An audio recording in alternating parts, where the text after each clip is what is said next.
How to fix Boeing Employees Credit Union app not working. Let's get started.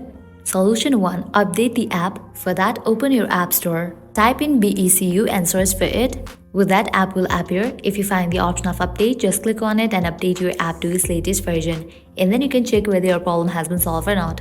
Solution 2. Clear the cache for the app. Open your Settings app. Scroll down, head towards the option of General.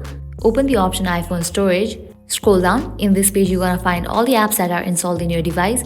Head towards the app BECU. Once you find it, open it. Click on Offload app. Click on Offload app. Now click on Reinstall app. After completion of reinstallation process, you can check whether your problem has been solved or not. Solution 3. You have to delete this app and reinstall it.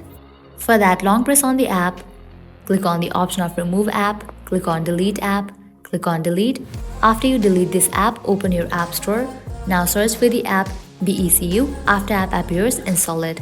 Applying these solutions, your problem will be fixed. So this is how you can fix Boeing Employees Credit Union app not working. If this video was helpful, don't forget to like, share and subscribe. Thank you.